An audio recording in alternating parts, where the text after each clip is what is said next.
Apa hukum keluar 3 hari bersama jamaah tabligh? Keluar 3 hari jamaah tabligh. Apa hukumnya? Di India, jamaah tabligh itu dari India.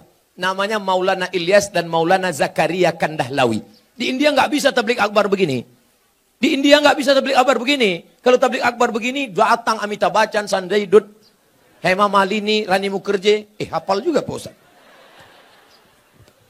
Nggak bisa. Maka ijtihad Maulana Ilyas Zakaria Kandahlawi, mereka datang dari rumah ke rumah. Dakwahnya dari pintu ke pintu, door to door. Assalamualaikum. Waalaikumsalam. Kya hal hai? Tike kuch kota hai. Kya hal hai artinya apa kabar? Tike artinya kabar baik. Kuch kota hai judul film. Saya pun nggak tahu apa itu. Acha. Saya paling bingung ngomong sama orang India. Antara iya dengan tidak, goyang kepalanya sama. Saya tanya, kya hai Diki? Saya tinggal di hotel kamar berapa? Acha kata. Lantai 3 apa 4? Acha kata. Maka ini datang dari India.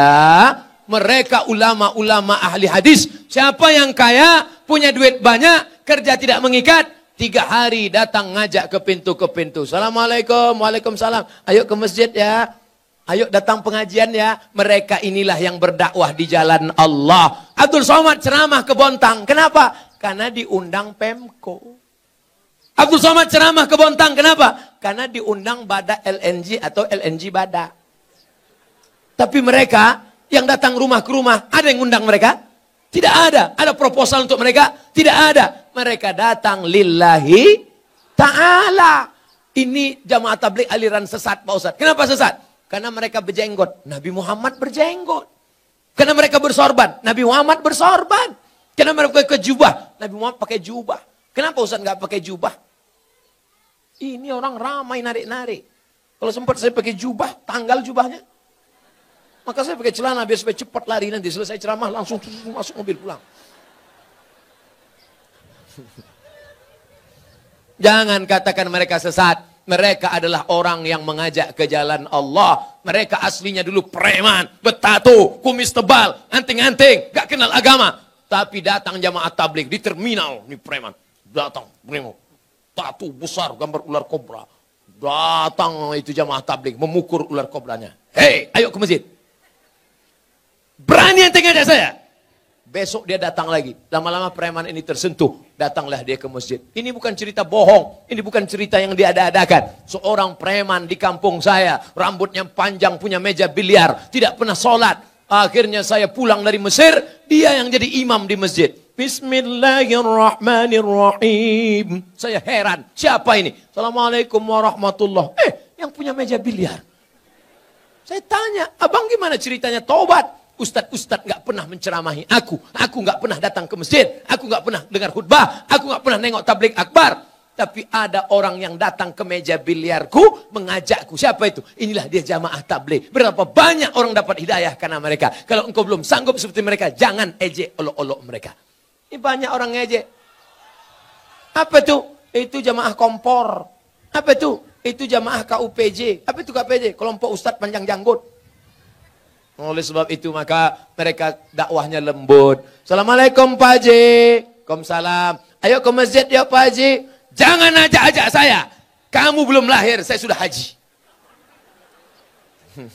Apakah mereka jamaah tabligh berhenti? Mereka besok ajak lagi. Assalamualaikum Pak Haji. Waalaikumsalam. Ayo ke masjid ya Pak Haji. Kan sudah kubilang kemarin. Ini kening sudah sujud 1000 kali di Masjidil Haram. Catatan amal sudah penuh. Aku tinggal masuk surga aja lagi. Tinggi sana, pergi. Masjid kalian yang jelek itu nggak level ya. Hari ketiga mereka datang lagi. Assalamualaikum Pak Haji. Apa? Mau ngajak lagi? Mau ngasih tahu Pak Haji. Nanti kalau Pak Haji mati kami biarkan ya. Akhirnya Pak Haji pun ke masjid juga. Oleh sebab itu maka dakwah mereka lembut. Apa pernah jamaah tabligh marah-marah mengkafirkan? Enggak. Mereka datang ngasih siwak, minyak wangi, ngasih sorban, ngasih parfum. Ayo ke masjid Pak Ustaz. Kalau nggak setuju mereka nggak marah. Apa pernah jamaah tabligh marah sama saya karena saya nggak berjenggot? Enggak. Apa pernah mereka mengatakan, yang nggak berjenggot masuk neraka? Jangan kelahi gara-gara jenggot. Jamaah tabligh berjenggot DJ. Aku ngeliat ente berjenggot kayak kambing. Yang berjenggot juga marah. Aku kambing, kau nggak berjenggot anjing. Akhirnya berantem anjing sama kambing. Yang senang siapa? Musang berbulu ayam. Mereka nanya, kenapa mereka kelahi? Gara-gara jenggot. Di masjid lagi. Iya, untung kita nggak ke masjid. Rusak persatuan. Itu tidak terjadi di Bontang. Kenapa? Karena Bontang tertib agamis. Mandiri, aman, nyaman. Kalau terjadi, mungkin di dekat-dekat perbatasan luar Bontang. Apa yang harus saya lakukan ketika ibu saya selingkuh sudah 3 kali kedapatan? Apakah saya boleh membenci dan memarahinya? Apa yang sebaiknya dilakukan bapak saya, Pak Ustadz? Engkau dulu lahir ke dunia ini lewat rahim ibumu atau lewat tabung gas 9 kilo? Apakah bisa kau katakan, Mama, aku tak pernah? Tidak pernah kita pernah lalu di perutnya, lalu di rahimnya, dan dia meregang nyawa. Itu tidak bisa kau pungkiri. Oleh sebab itu, bahwa dia bersalah, ya, tapi kesalahan dia tidak membenarkan kedurhakaan engkau. Maka caranya bagaimana? Suruh bapakmu menasehatinya. Bapakmu pun kok bisa dia buat selingkuh 3 kali? Kemana bapakmu selama ini? Laki-laki itu kan tahu dia. Periksa HP-nya. Tiba-tiba di HP ketawa-ketawa. Kik. Kau ngapain siapa? Sama siapa? Sama mantan, Bang. Reuni-reuni dia pergi. Tanya dia. Ibu-ibu kalau reuni bapaknya ikut. Nanti pergi sendirian.